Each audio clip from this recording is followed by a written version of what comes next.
C'est dans l'église que nous devons voir la joie de Dieu. La Bible déclare que dans la tente du juste, il y a des cris de joie. Il y a des cris d'allégresse. Est-ce que je peux entendre des cris de joie ce matin? Voilà. Tu ne peux pas venir ici comme si tu étais dans un funérail, ce n'est pas possible. Quel que soit ce que tu as traversé dans la semaine, lorsque tu viens de la maison de Dieu, oublie ce qui s'est passé. Rentre dans la joie de ton Dieu. Et tu verras les miracles qu'il fera pour toi. Alors, nous avons notre thème de l'année que nous allons continuer de développer. Par la grâce de Dieu, nous parlons de la croissance. Alléluia. Quelqu'un dit à son voisin la croissance. Nous devons, en tant qu'enfants de Dieu, croître à tout niveau. Le Seigneur nous appelle à croître. Le Seigneur nous appelle à aller de l'avant. Nous ne pouvons pas être dans sa maison, dans sa présence, 1 an, 2 ans, 3 ans, et être la même personne. Dis avec moi, je refuse. Si vous avez un enfant qui ne grandit pas, vous allez commencer à vous inquiéter. S'il ne croit pas, vous allez commencer à vous inquiéter, vous allez voir les médecins, vous allez voir toutes les personnes qui pourront faire des analyses pour voir ce qui ne va pas. Je pense en tant qu'enfant de Dieu, à un moment donné, on doit faire une pause pour voir où on en est avec Dieu. Est-ce qu'il y a une avancée? Est-ce que nous progressons? Est-ce que nous avançons réellement avec Dieu? Pas dans les choses superficielles, mais dans les choses réelles avec Dieu. Nous devons aller dans la dimension où Dieu nous amène. Vous savez, souvent, on peut vouloir se comparer à l'autre. Si je me compare à l'autre, je vais peut-être arriver à un stade où je dis, c'est bon ça, je suis arrivé quelque part, parce que j'ai juste dépassé l'autre. Mais à chaque fois que je voudrais me comparer à Jésus, je verrai le fossé. Et je verrai que je dois faire encore un effort. La plaie de l'église, c'est qu'il y a la compétition entre nous, entre souvent même les pasteurs, entre souvent même les églises, alors que nous devons regarder à la statue parfaite de Jésus-Christ. C'est à lui que nous devons ressembler. Et quand nous voyons la dimension de Christ, nous voyons que nous sommes encore en bas et que nous devons encore faire l'effort d'aller avant. Tant que nous serons sur la terre, nous devons pouvoir croître, aller de l'avant avec Dieu, aller de gloire en gloire. Quel que soit ton niveau spirituel, il y a un autre niveau que tu n'as pas encore atteint. Ne te contente jamais de ce que tu as, sinon tu seras dépassé. Aujourd'hui, les gens courent, même dans les économies, à aller plus loin dans les recherches. On crée des départements de recherche. Pourquoi? Parce que chaque pays, chaque nation veut avancer. Personne ne veut en reste. Si un pays se croit avancer, il va se faire dépasser par un autre pays. C'est la course des puissances de ce monde. Nous voyons la Chine qui est en train de dépasser beaucoup de pays. Nous voyons aussi les 4 pays, on dit dragon, bon, les 4 pays émergents aussi. Le Brésil, qui est en train d'émerger aussi. Attention aux pays qui vont se faire distancer sur un compte, sur les positions actuelles et ne cherchent pas à avancer. Et d'ailleurs, quelqu'un a dit, si tu n'avances pas, tu recules. La croissance, nous devons la voir sur le niveau spirituel, sur le niveau financier, matériel, au niveau du travail, au niveau de la famille. Nous devons croître. La croissance va venir lorsque nous aurons la mentalité de quelqu'un qui veut avancer. Et tant que tu regarderas aux obstacles, tu resteras à la même place. Mais si tu veux avancer, les obstacles ne pourront pas t'arrêter. Je vais parler à un champion ce matin. Je veux parler à un gagnant ce matin. Je veux parler à quelqu'un qui n'a peur de rien et qui sait qu'il doit avancer coûte que coûte. Un jour, l'apôtre Paul regarde l'église de Galates et il leur pose la question: qui vous a séduit? Qui vous a empêché d'avancer? Cette église avait été enseignée de toutes sortes. La doctrine, c'est la seule doctrine du Seigneur. Mais à un moment donné, l'apôtre constatait qu'il reculait dans les choses divines. Et le Seigneur donc interpellé par l'apôtre Paul pour dire: qui vous a empêché d'avancer? Pourquoi vous êtes laissé séduire? Il faut croître. À El Kabod, nous allons croître. Je dis à El Kabod, nous allons croître. Car c'est l'année de la croissance. Le mot croissance vient du latin crescere, qui veut dire grandir, croître, c'est déployer, prendre de la place, se développer, s'étendre, étendre tes limites. Il faut que les limites soient brisées. Il faut que les blocages tombent. Jésus pouvait dire à ses disciples: allons à l'autre bord. Frère, ne reste pas à ce bord-ci. Il y a un autre bord qui t'attend. Il y a une autre dimension qui t'attend. Il y a un autre esprit qui t'attend. Il y a la gloire de Dieu qui t'attend devant. Va de gloire en gloire. Monte en puissance. Ne reste pas à la même place où on t'a trouvé. L'année 2022 est passée. Nous sommes en année 2023. Arrête de penser aux événements passés.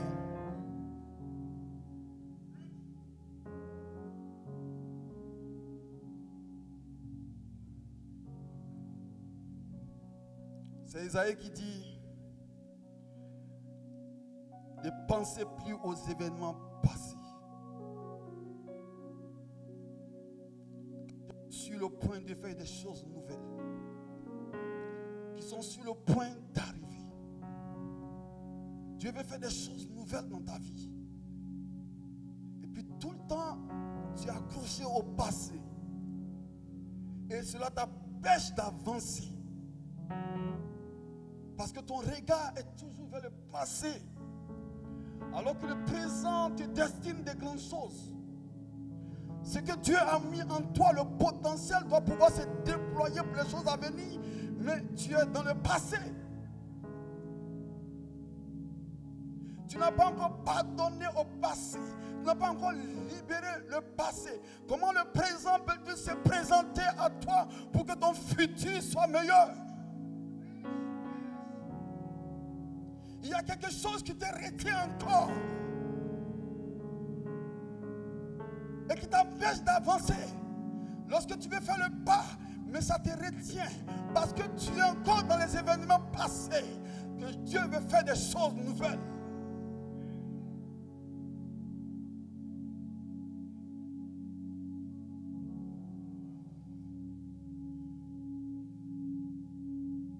Dieu t'appelle à dominer. Lorsque quelqu'un grandit, lorsque quelqu'un prend de l'espace, lorsque quelqu'un se déploie, il commence à dominer. Je parlais tout à l'heure de la Chine. L'une de les plus grandes forces, ceux qui sont le peuple le plus nombreux du monde. Et ils ont su utiliser le potentiel humain. Ils ont cru. Ils ont grandi humainement. Ils ont donc utilisé ce potentiel humain pour pouvoir aller de l'avant. Ils ont déployé, se sont déployés, ils se sont étendus. Aujourd'hui, ils sont partout, dans tous les pays. Vous les verrez. Chez moi, même dans les villages, ils sont là-bas. Celui qui croit déploie sa puissance. et domine. Veux-tu dominer?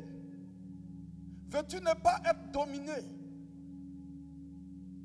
Crois et déploie ta puissance. Il y a le potentiel en toi. Tu me regardes ce matin, tu dis, mais le pasteur, il parle de quoi? Il dit, tu as le potentiel en toi. Ça se trouve en toi.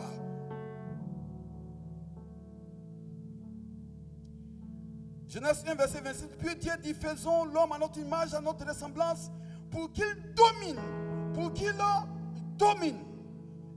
Dieu crée l'homme à son image, pour que cet homme domine, pour qu'il règne. C'est pour ça que Jésus dit, lorsque vous priez, vous devez dire que ton règne vienne. Quand la Bible dit que ton règne vienne, ce n'est pas que Dieu va descendre. Le règne de Dieu va se manifester au travers du peuple de Dieu qui est présent. Le royaume de Dieu ne consiste pas seulement en des choses fabuleuses ou spirituelles, mais concerne à des hommes qui ont la chose de Dieu et qui règnent. Dieu va régner au travers de son peuple. Le président de la France n'a pas besoin d'aller en Côte d'Ivoire. Il a un ambassadeur en Côte d'Ivoire qui représente dignement le pays de la France en Côte d'Ivoire.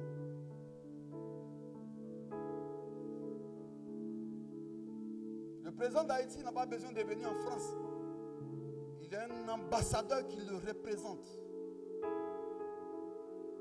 Si on parle de l'Haïti, si on a besoin d'un représentant de l'Haïti, si on a besoin du président de l'Haïti, il se présente, il dit je suis là. Si on veut parler de la Guadeloupe, il dit je suis là.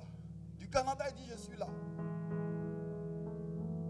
Un jour, il y a un homme de Dieu qui était à la télé. Et puis des sorciers voulaient faire des manifestations. Il a dit ça n'aura pas lieu. Et l'autre face, le sorcier dit, même si Dieu descend, on va faire. L'autre lui a répondu, Dieu n'a pas besoin de descendre. C'est pour cela que moi-même je suis là. Tu dois représenter dignement ton Dieu. Est-ce que je parle à quelqu'un? Le Seigneur veut régner au travers de toi. Pour que tout ce qui est comme obstacle soit brisé. Le jour que sur ta vie soit brisé. Et le jour que sur ta famille soit brisé. Est-ce qu'il y a des hommes et des femmes qui ont la chose de Dieu pour briser le joug? La croissance peut être lente, mais elle peut être aussi exponentielle. Ce que nous voulons, c'est une croissance exponentielle. C'est une croissance fulgurante, rapide, qui éclate et qui brise le joug.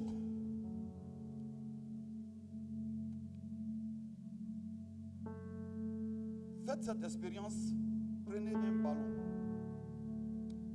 Faites-le à petite mesure. Vous allez pouvoir facilement l'introduire sous l'eau.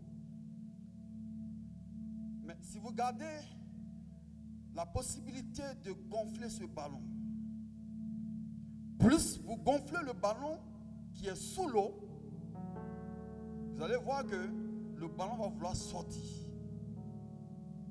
Même si vous maintenez de toute force. En réalité, la force et puis la force de l'homme par rapport au ballon, il n'y a pas photo, hein? Elle n'est plus forte certainement. Mais continuez de gonfler. Continuez de donner du volume. Le ballon va finir par avoir une force plus grande que toi. Je ne sais pas ce qui domine sur toi, mais commence à grandir dans les choses de Dieu. Tout ce qui te retenait ta destinée sous l'eau, bloquait ta vie à un endroit donné. Parce que tu es en train de grandir, ces forces ne pourront plus te maintenir. Parce que tu es en train de regarder au Seigneur, il n'y a aucune force qui pourra t'arrêter. Il n'y a aucune puissance soit telle qui pourra arrêter ta destinée de te manifester et d'aller de gloire en gloire. Est-ce que je parle aux hommes, aux femmes de destinée ce matin. Oh, j'ai l'impression que je me prêche à moi-même.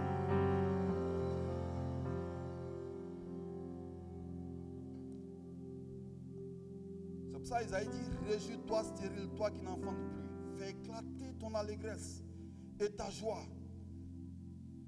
Toi qui n'as plus de douleur, car les fils de la délaissée seront plus nombreux que les fils de la mariée, qui dit l'Éternel. Étire l'espace de ta tente. Ta mentalité, élargie. Vois plus loin. Vois plus grand.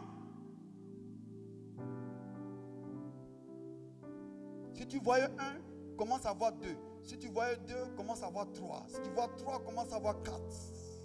C'est en train de voir des champions ici. Des gens qui iront de nation en nation par rapport au ministère que Dieu a mis sur la vie. Soyez déterminés dans ce que vous faites.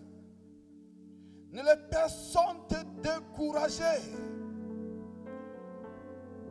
Nous avons vu qu'il existe deux types de croissance, bibliquement parlant, la croissance numérique ou la croissance en homme et la croissance spirituelle. Donc sur le plan donc, de l'avancement spirituel dans les choses de Dieu, dans les choses spirituelles, dans les choses de l'Église. La croissance spirituelle est donc le modèle ou la base. En tout cas, c'est ce qui doit être primordial, en priorité dans notre vie. Si quelqu'un veut voir les choses avancer, si quelqu'un veut voir les choses bouger, il faut qu'il s'attelle à s'occuper de la croissance spirituelle, de sa croissance spirituelle. Occupe-toi des choses de l'esprit. L'apôtre Paul dit, affectionnez-vous aux choses de l'esprit. Beaucoup s'affectionnent aux choses de la terre.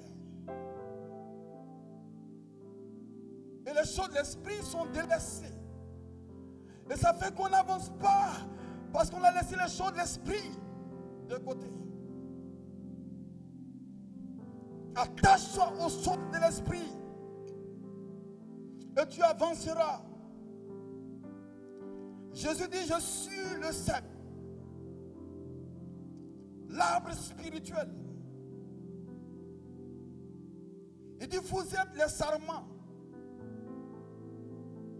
les branches spirituelles. Nous sommes des branches spirituelles attachées à l'arbre spirituel. Attachons notre esprit à l'arbre spirituel. Et de là, l'arbre va nous communiquer sa sève. Le Saint-Esprit va nous communiquer sa vie. De sorte que lorsque nous serons toujours attachés à l'arbre, nous grandirons, nous croîtrons. Si nous ne sommes pas attachés à l'arbre, il n'y a pas de croissance sans l'arbre spirituel. Il n'y a pas de croissance sans Jésus. Il n'y a pas d'évolution sans Jésus. Il n'y a pas de progrès sans Jésus. Beaucoup ont mis Jésus de côté. C'est pour cela qu'il n'y a pas de croissance. Le moi ne fera rien dans le spirituel. Il n'y a pas plus grand que Jésus dans le spirituel. Et même dans le naturel.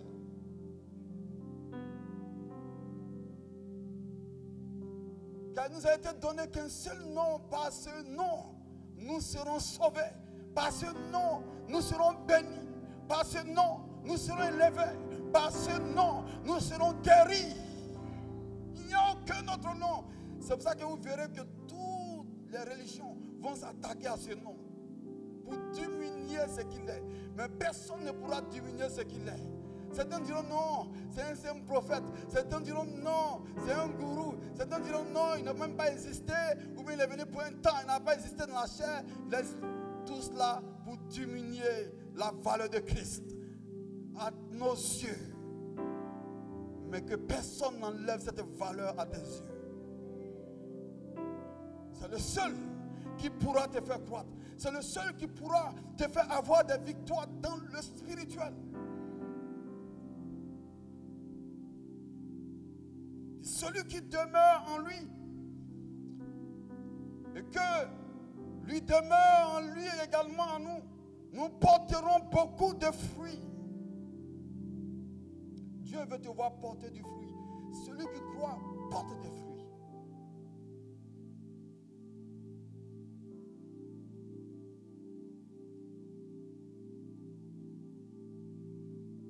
Quand quelqu'un croit, on a envie de s'approcher de lui. Il ne fait pas fuir.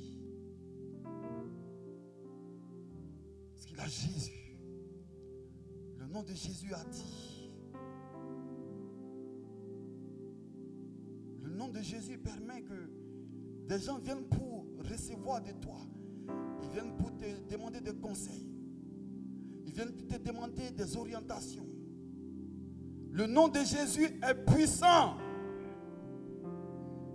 C'est lui le modèle de croissance. La Bible dit dans Luc 2, 52, et Jésus croissait en sagesse, en statut et en grâce devant Dieu et devant les hommes.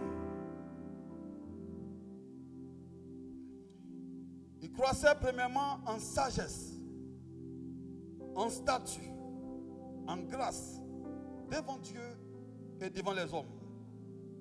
Je parlais des 4 dimensions de la croissance de Christ.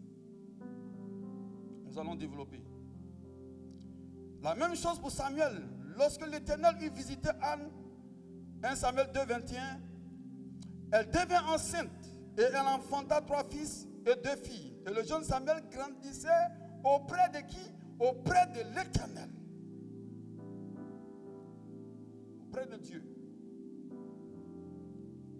Le jeune Samuel, verset 26, continuait à grandir et il était agréable à l'Éternel et aussi aux hommes. Continuons. Samuel 3, 1 Samuel 3, 19. Samuel grandissait. L'Éternel était avec lui et il ne laissa tomber à terre aucune de ses paroles. Parce que les choses spirituelles, Samuel prenait soin des choses spirituelles. Et la Bible dit il grandissait. Quand la Bible dit Samuel grandissait, vous voyez par là, lui il grandissait pas en statut, c'est-à-dire physiquement, mais il grandissait en esprit. Devant Dieu et devant les hommes. Et sous-entendu, il grandissait dans la sagesse. Parce qu'il plaisait aux hommes. Sans la sagesse, comment tu fais pour plaire? Tu vas blesser les gens. Mais quand il y a la sagesse, tu sais parler. Que Dieu donne la sagesse à son église. La sagesse diffère de l'intelligence par l'application de cette dernière.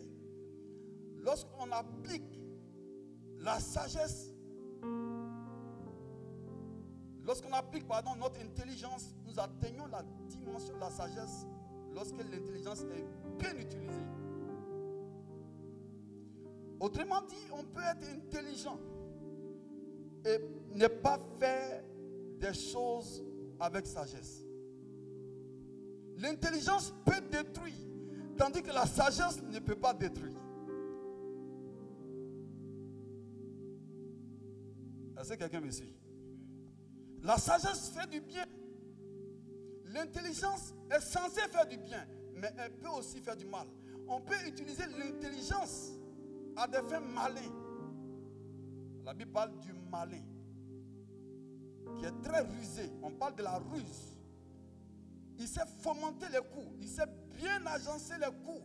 C'est des choses intelligentes également. Mais dans le but de détruire. Albert Einstein disait ceci: une personne intelligente résout un problème, mais une personne sage l'évite.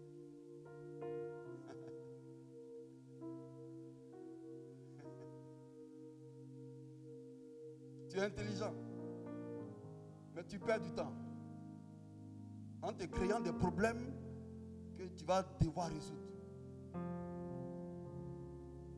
Mais le sage, lui, il sait éviter ces problèmes-là. Il sait venir les choses et il va les éviter. Et il va gagner du temps. Ce n'est pas tout que tu devras résoudre, mais il y a des choses que tu devras éviter.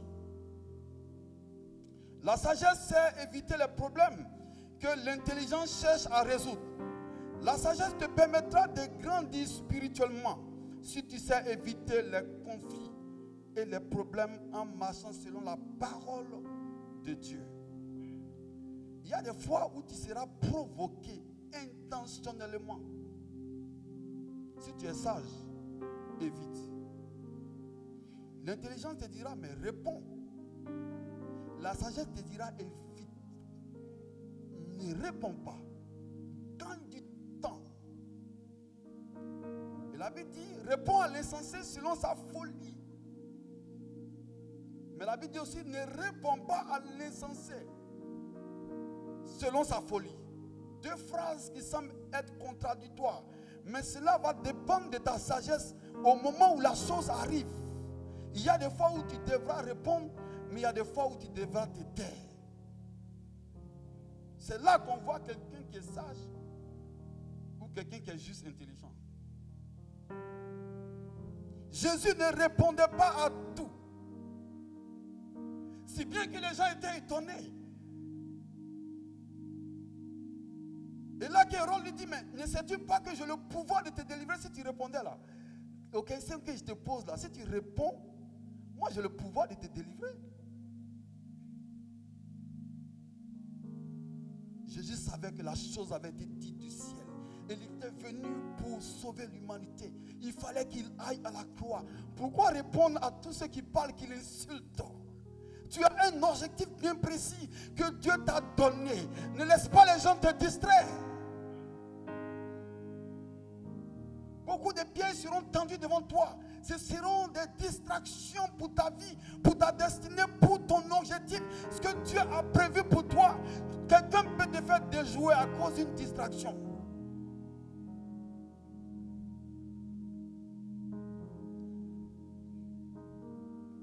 La sagesse véritable fait croître spirituellement.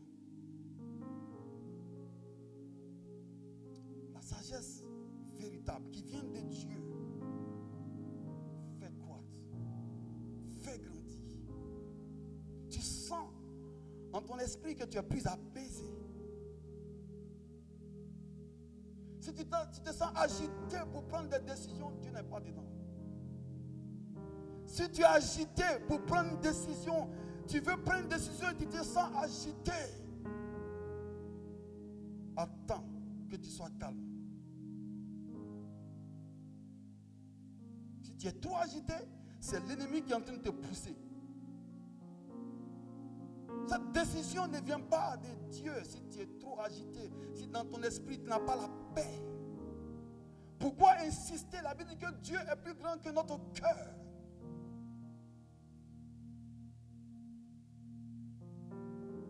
Et c'est lui qui fait trembler ton cœur ainsi.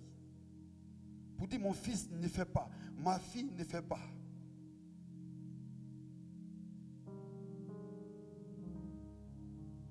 Souvent, lorsque nous voyons deux personnes qui sont en train de vouloir se fiancer et que Dieu nous dit que ce n'est pas sa volonté, on ne peut pas parler. Parce que quelquefois, l'amour est déjà installé. Et tu as beau crier, le gars il ferme ses oreilles. Son cœur est déjà touché. Il faut prier seulement pour que Dieu délivre. Sinon, si tu mets ton doigt là-bas, on dit c'est le pasteur qui a fait.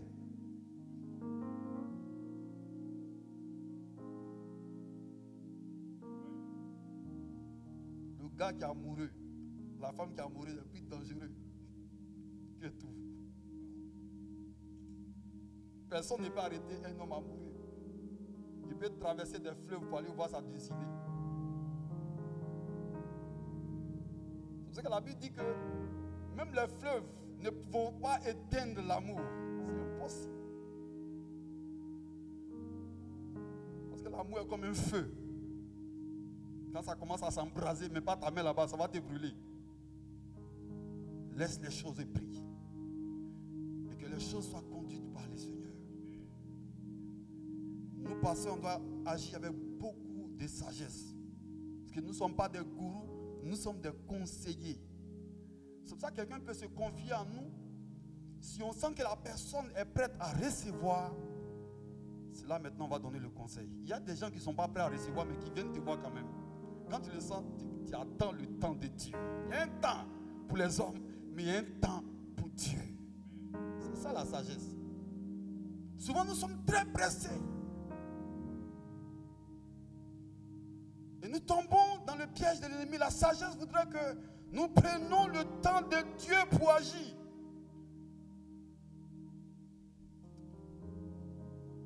Daniel chapitre 2, le verset 19 à 21 nous dit ceci. Alors, le secret fut révélé à Daniel dans une vision pendant la nuit.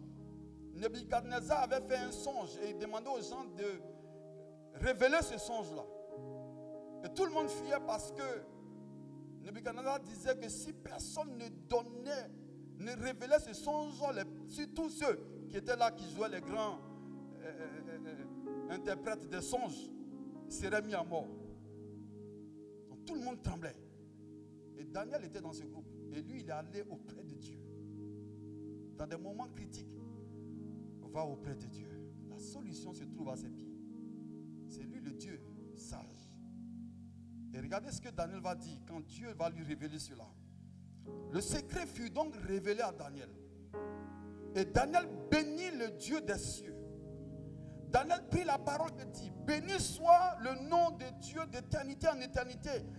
À lui appartient quoi? La sagesse, la force. C'est lui qui change les temps et les circonstances. Aïe, aïe, aïe, aïe, aïe. Par quel temps passes-tu? Par quelles circonstances passes-tu? Comme Daniel, approche-toi au Dieu sage qui va changer ton temps, qui va changer les circonstances. Vous savez que l'homme est lié au temps. Au fur et à mesure que le temps évolue, nous changeons, nous vieillissons. Mais Dieu n'est pas lié au temps. Lui, il ne vieillit pas. C'est pour cela que Dieu peut intervenir dans ton temps. Toi, tu es déjà dans le temps, c'est difficile de le faire. Quand tu as la tête dans le guidon, comment tu peux le faire? C'est comme quand quelqu'un tombe amoureux, comme je parlais tout à l'heure. Il ne s'en rend plus compte de rien. Il faut quelqu'un d'autre pour le sortir.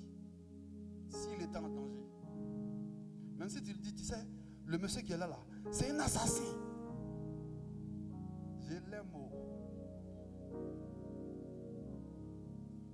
Ce monsieur-là, celui qui a tué ton papa, celui qui a tué ton frère, il a fait comment? Je l'aime. Dieu n'est pas influencé par le temps, donc il peut agir sur le temps. C'est pour ça que la Bible dit, lorsque l'être extérieur se détériore, c'est-à-dire vieillit, mais lorsque l'Esprit de Dieu est en nous, nous sommes renouvelés. Alléluia. Au fur et à mesure où même nous vieillissons avec Dieu, il y a quelque chose qui nous renouvelle. Sa présence nous renouvelle. Nous avons une force que personne ne peut comprendre. Et lorsque même on te pousse vers la mort, il y a une force. Lorsque Étienne était lapidé, la Bible dit Étienne s'est levé. Il a levé les mains au ciel. Comment on peut comprendre quelqu'un qui est en train d'être lapidé et qui est en train de louer Dieu? On ne peut pas comprendre ça. Mais l'Esprit de Dieu en lui permettait de louer Dieu. Il y avait une force qui venait du ciel, qui faisait qu'Étienne levait les mains vers le ciel. Et Étienne louait Dieu. Il louait Dieu. Parce que là, la présence de Dieu le transportait. Quel que soit ce que tu lui ferais, mais lui, il était déjà dans la présence de Dieu. La Bible dit, il voyait Jésus debout, près du trône de la gloire de Dieu. Quand on présente Jésus dans la Bible dit qu'il est assis sur son trône. Mais ce jour, parce qu'il y a quelqu'un qui dans les difficultés, qui dans les temps et les circonstances, n'a pas regardé à ce qu'il y arrivait, s'est levé pour glorifier Dieu. Jésus ne pouvait plus rester assis. Jésus s'est levé pour accueillir ce champion. Dieu veut le champion. Des gens qui pleurent à chaque fois qu'il y a des problèmes. Oh, j'ai bobo aussi, j'ai bobo là.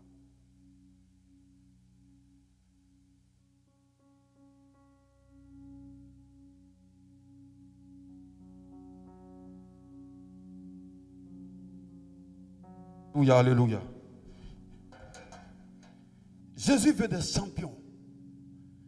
Des gens qui devant les circonstances, devant le temps, ne sont pas influencés. Ils ne sont pas influençables. Tant que tu auras la tête à terre, mais le diable va encore appuyer sur ta tête. Mais quand tu auras le regard vers le Seigneur, les choses vont changer pour toi.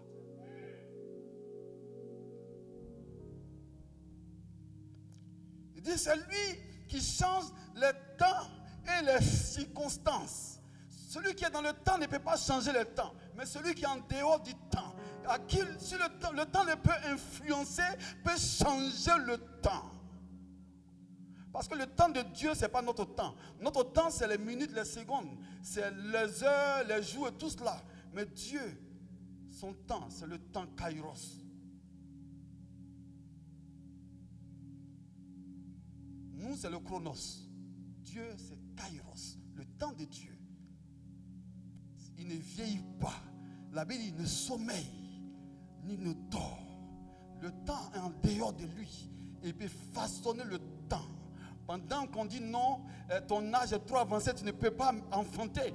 Dieu, il change le temps, il te fait enfanter.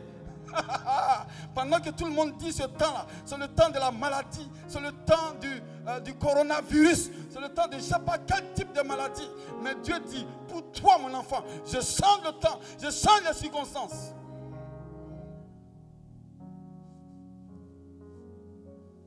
Moi, quand on disait le coronavirus, j'ai dit, moi, le coronavirus ne peut pas toucher à mon corps.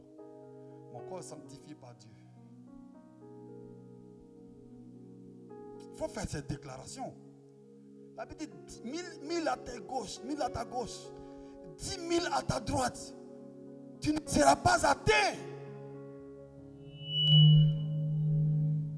Alléluia.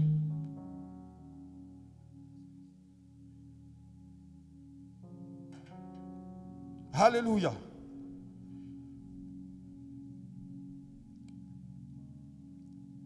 La Bible dit c'est lui qui renverse et qui établit les rois, qui donne la sagesse aux sages.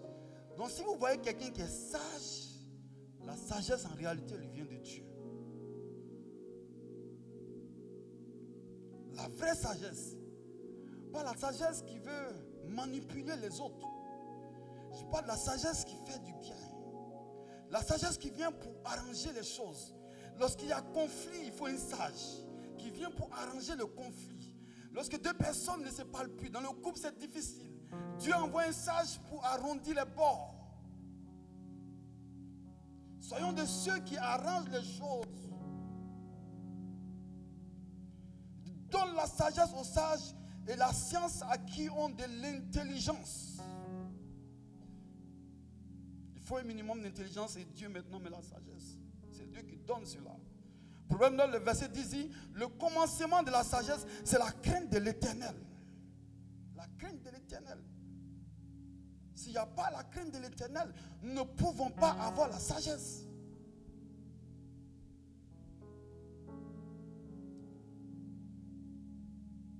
Dans la Bible, il y avait des hommes qui étaient intelligents. Je me souviens du frère, de l'ami du frère de Salomon. Le frère de Salomon s'appelait Amon. Amon avait eu un désir pour sa demi-sœur, une des filles de David. Et il voulait cette fille-là. Et son ami lui a donné la stratégie. Comment faire pour l'avoir? Il dit, fais-toi comme si tu étais malade. Et puis Amon a fait le malade. Et puis dis à ton père que tu veux manger le gâteau qui vient de la main de ta soeur. Et la soeur va cuisiner et puis elle va venir dans sa maison. Le faux malade va se réveiller, attraper sa soeur et puis la violer. Sa demi-soeur. Il y a beaucoup de tragédies il y a eu beaucoup de tragédies dans la maison de David. Il y a un homme aussi dans la Bible, on dit que sa parole même valait la parole de Dieu. Il s'appelle Ucaï. Celui qui donne conseil contre David et qui dit à son fils, voici comment tu feras pour avoir David.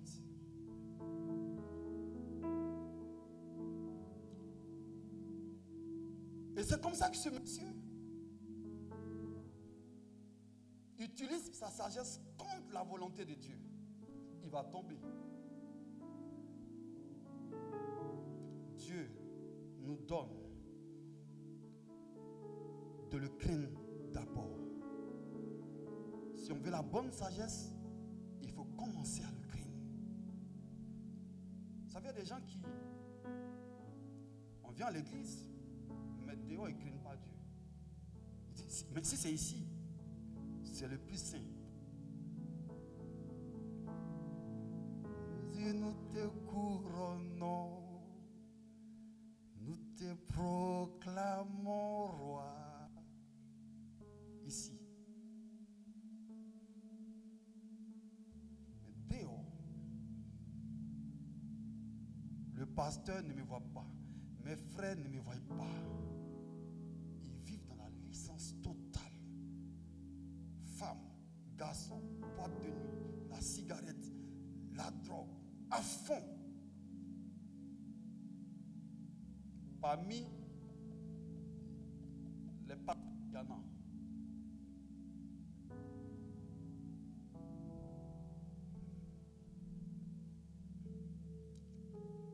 Le sage sait écouter.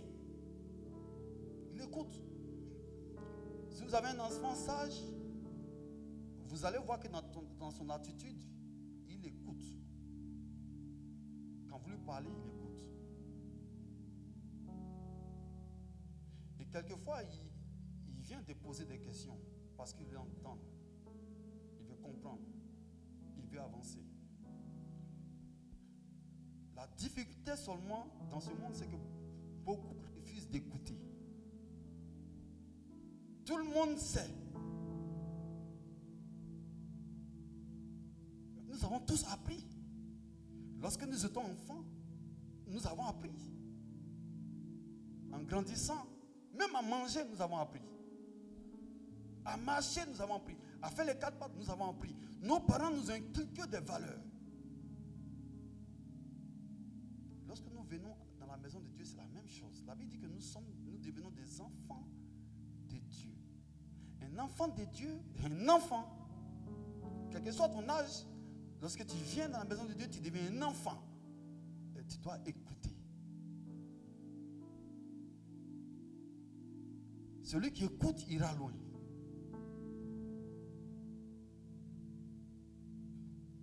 Ne fais pas semblant d'écouter, mais écoute vraiment. Sois un enfant sage. Je pense que le plus grand désarroi, fléau, danger qui guette le monde, c'est que personne ne veut écouter personne. On ne veut plus d'autorité sur nos vies.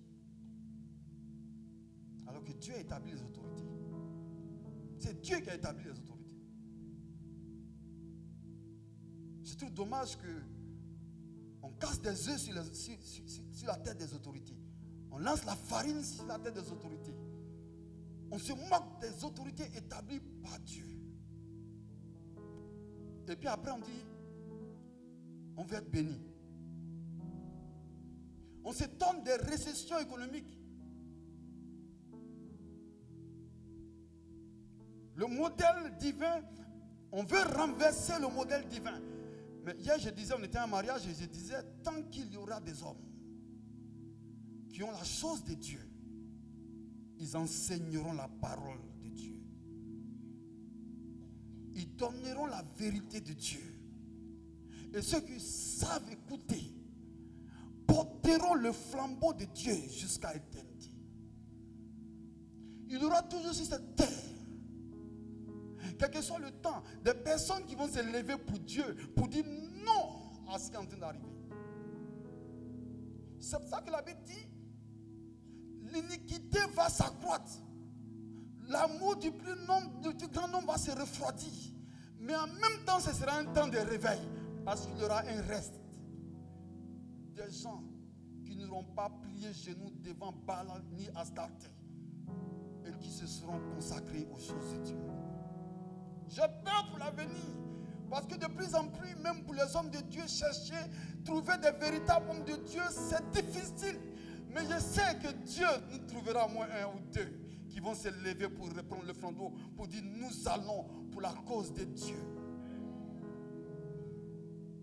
Et je veux pour l'église de Capole qu'il y ait une personne. Dieu dit je cherche un homme.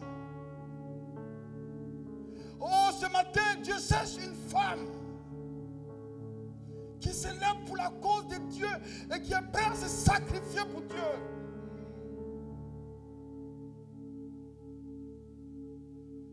Qui est prêt à dire non aux choses qui nous présentent de belles choses. Le monde nous présente des choses, mais pour arracher la chose de Dieu en nous.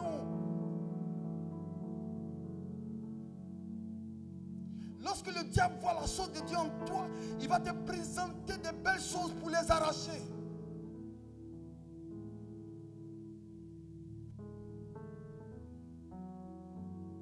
On appelle cela la séduction. La séduction. Nous sommes dans un temps où la séduction est là.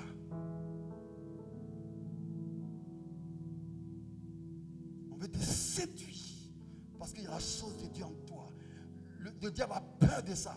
Mais avant de t'avoir, il faut qu'il arrive à enlever la chose de Dieu qui est en toi. Je vais vous raconter une histoire. J'étais allé dans une église, j'étais assis puis j'écoutais un témoignage d'un homme de Dieu. Il parlait d'un homme de Dieu qui était dans une communauté. Et cet homme de Dieu voulait se marier avec quelqu'un qui n'était pas de Dieu. Toute l'église a dit non, tu ne peux pas faire ça. Il a insisté, il a fait. La femme est venue. Et quand la femme est venue, elle lui a dit, moi, ma religion, je ne laisse pas. Si tu veux ton Dieu, là, vous faites. Donc, le monsieur était malheureux. Et puis la femme a divorcé, elle est partie. Lui aussi s'est senti découragé. Il est rentré en brousse, en forêt. Et quand il est rentré en forêt, il a trouvé un grand féticheur. Et devant le féticheur, lui, il avait abandonné la main de Dieu. Il a commencé à faire n'importe quoi. Et quand il est rentré en forêt, il a trouvé ce grand féticheur avec ses génies, ses conneries là-bas. Et le féticheur l'a converti, lui-même il est devenu féticheur. Il consultait maintenant les autres personnes. Un pasteur qui est devenu féticheur. Les gens viennent, ils consultent tout ça. Mais le pasteur, il avait remarqué quelque chose.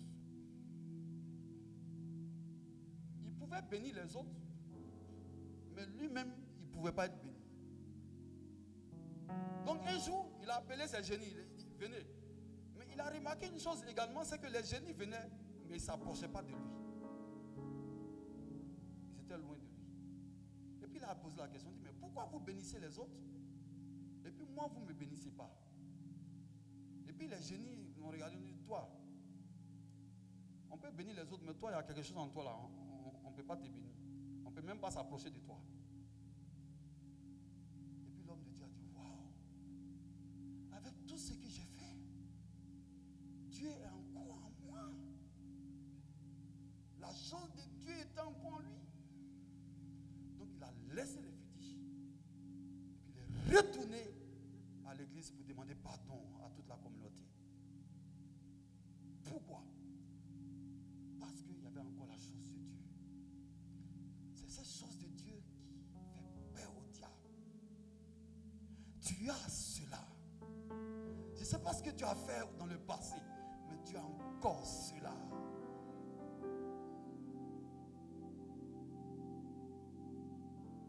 Tu as encore la chose de Dieu. N'aie pas peur. Dieu est encore avec toi. Réveille la chose de Dieu en toi et ne retombe plus dans ces choses. Cet homme de Dieu s'est repenti, s'est couché devant toute la communauté. On l'a rétabli dans son ministère et Dieu a commencé à l'utiliser. Dieu ne t'a pas abandonné.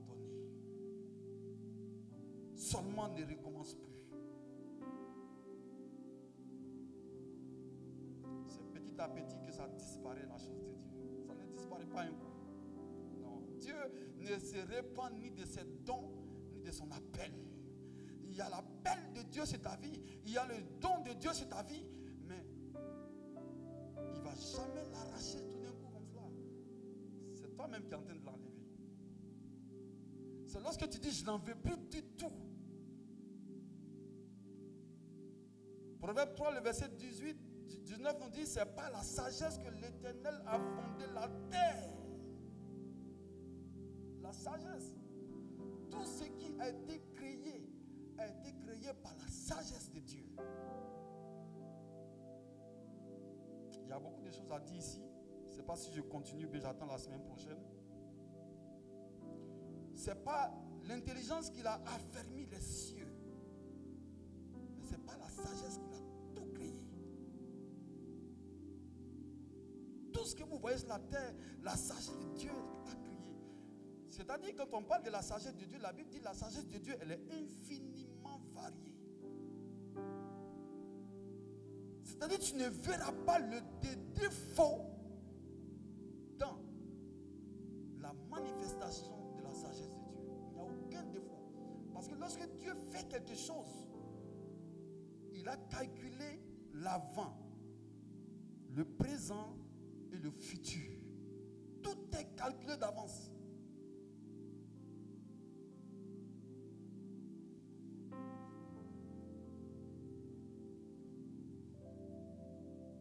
Il a pris, comment on dit ça? Il a de l'avance. C'est toute chose. C'est pour ça que tu ne peux pas, quelquefois, les gens vont voir ta vie comme un échec lorsque tu es en train de suivre Dieu de tout ton cœur. Il va avoir un semblant d'échec.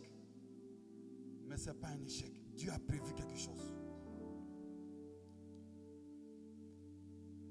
Je n'ai jamais vu un homme suivre Dieu et être dans l'échec. Ce n'est pas possible. David dit, j'ai été jeune, j'ai vieilli. Je n'ai jamais vu le juste mendier ni sa postérité manquant du pain. Lorsque quelqu'un suit Dieu, même sa postérité est bénie par Dieu. Et si sa postérité est bénie par Dieu, c'est parce que lui-même il est déjà béni. C'est sa bénédiction que Dieu a mis en lui qui réjaillit sur sa postérité.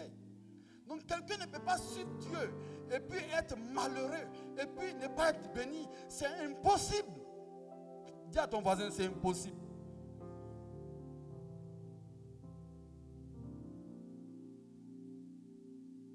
Jésus dit, celui qui honore mon Père va l'honorer. Celui qui sert mon Père va l'honorer. Quand j'ai compris ça, je m'en fous de ce qu'on me donne à l'église à faire. J'ai fait. Si tu me dis de balayer, je suis là. Je serai le meilleur balayeur de l'église.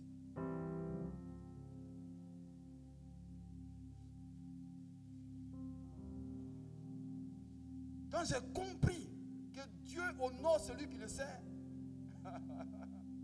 toute ma vie sera au service de Dieu. Toute mon âme sera au service de Dieu. Tout mon esprit sera au service de Dieu. Et rien ne pourra arrêter. Je dis, rien ne pourra arrêter le service de Dieu de ma vie. Ce n'est pas parce que je prêche, je m'en fous de la prédication. Bon, si, c'est important. Je m'en fous pas. Mais je veux dire, même lorsque je suis assis et que je ne prêche pas, je veux servir. Je veux servir Dieu. Je veux servir Dieu. Est-ce que quelqu'un peut dire ça avec moi? Je veux servir Dieu. C'est tout.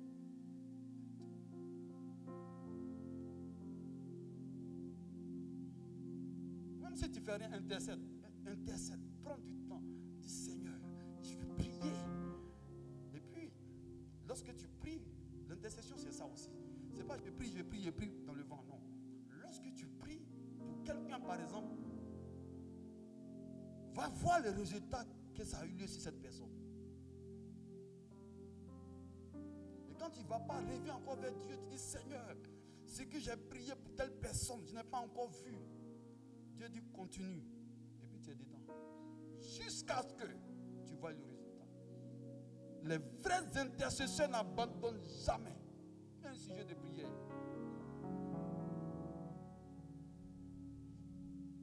On verra. Puis, la semaine prochaine, comment la sagesse de Dieu crée le monde. Et la différence de cette sagesse avec la sagesse humaine. Car il y a la sagesse humaine, mais il y a la sagesse divine. On va mettre les deux en relief.